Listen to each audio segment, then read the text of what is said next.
अपने आखिरी समय में दुर्योधन ने श्री कृष्ण से क्या कहा? श्री कृष्ण ने दुर्योधन को उसकी मृत्यु का कौन सा रहस्य बताया? आज के इस वीडियो में हम इसी के बारे में बात करेंगे, लेकिन उससे पहले अगर आपने अभी तक हमारे चैनल को सब्सक्राइब और वीडियो को लाइक नहीं किया तो अवश्य करें। भीम के द्वारा दुर्योधन को हारा देख सभी पांडव सैनिक काफ़ी ज़्यादा प्रसन्न हुए और वही अपने आखिरी समय में रणभूमि में धराशायी पड़े हुए दुर्योधन की निंदा करने लगे। भगवान श्री कृष्ण ने जब देखा कि पांडव अयोग्य बातें कह रहे हैं, तब वह उन सबसे बोले, नरेश्वरों, मरे हुए शत्रु को पुनः मारना उचित नहीं है। तुम लोगों ने इस मंदबुद्धि दुर्योधन को बारंबार कठोर वचनों द्वारा घायल किया है। यह निर्लज पापी तो उस समय ही मर चुका था जब लोभ में फंसा, और विदुर, द्रोणाचार्य, कृपाचार्य, भीष्म तथा संजय के बारंबार प्रार्थना करने पर भी इसने पांडवों को उनका पैतृक भाग नहीं दिया।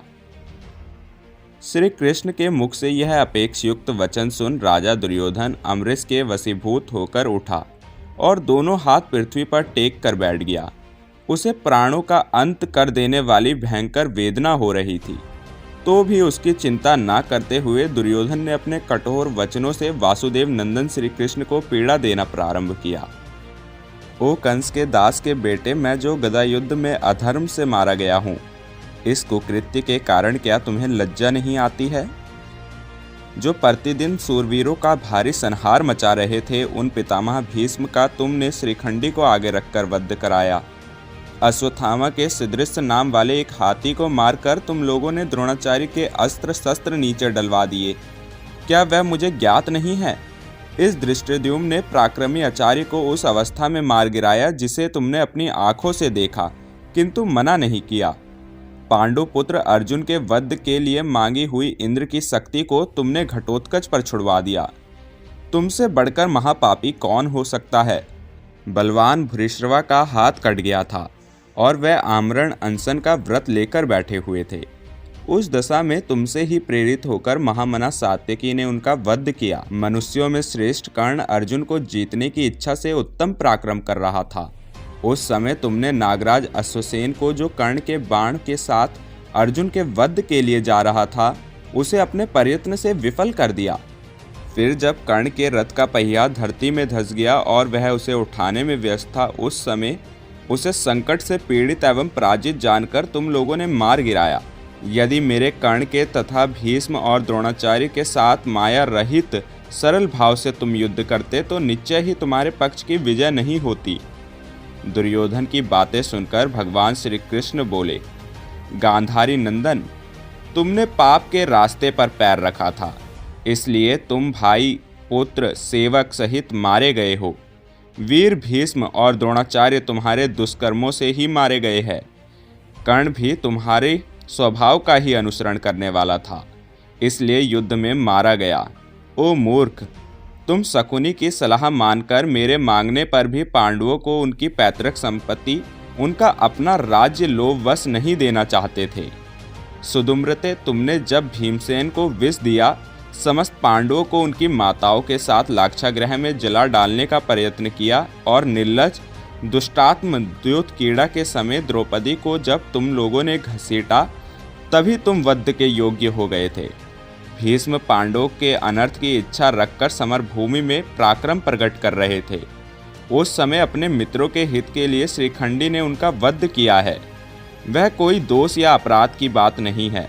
आचार्य द्रोण तुम्हारा प्रिय करने की इच्छा से अपने धर्म को पीछे करके असाधु पुरुषों के मार्ग पर चल रहे थे, अतः युद्ध स्थल में धृष्टद्युम्न ने उनका वध किया है।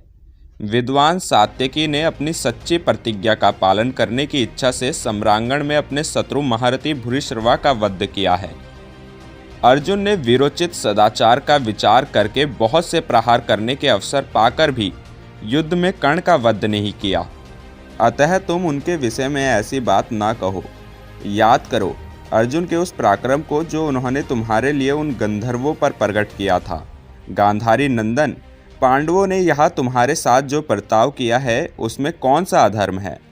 श्री कृष्ण की बातें सुनकर दुर्योधन बोला, मैंने विधि पूर्वक अध्ययन किया, दान दिए, समुद्रों सहित पृथ्वी का शासन किया और शत्रुओं के मस्तक पर पैर रखकर मैं खड़ा रहा। मेरे समान उत्तम अंत किसका हुआ है? भीमसेन ने अपने पैर से जो मेरे सर पर आघात किया है, इसके लिए मुझे कोई खेद नहीं है, क्योंकि अभी क्षण भर के बाद कौवे, कंक अथवा गिद्ध भी तो इस शरीर पर अपना पैर रखेंगे। बुद्धिमान क्रूराज दुर्योधन की यह बात पूरी होते ही उसके ऊपर पवित्र सुगंध वाले पुष्पों की बड़ी भारी वर्षा करने लगे। गंधर्वगण अत्यंत मनोहर बाजे बजाने लगे और अप्सराएं राजा दुर्योधन के सुयश संबंधी गीत गाने लगी। श्री कृष्ण आदि सब लोग यह अद्भुत बातें और दुर्योधन की यह पूजा देखकर बहुत लज्जित हुए। पांडवों को दीनचित्त एवं चिंतामग्न देख मेघ और दुंदुभी के समान गंभीर घोष करने वाले श्री कृष्ण ने इस प्रकार कहा। यह दुर्योधन अत्यंत शीघ्रतापूर्वक अस्त्र चलाने वाला था, अतः इसे कोई जीत नहीं सकता था। और वह भीष्म, द्रोण आदि महारथी भी बड़े पराक्रमी थे। उन्हें धर्मानुकूल सरलता पूर्वक युद्ध के द्वारा आप लोग नहीं मार सकते थे। यह राजा दुर्योधन अथवा वह भीष्म आदि सभी महाधनुर्धर महारथी कभी धर्म युद्ध के द्वारा नहीं मारे जा सकते थे।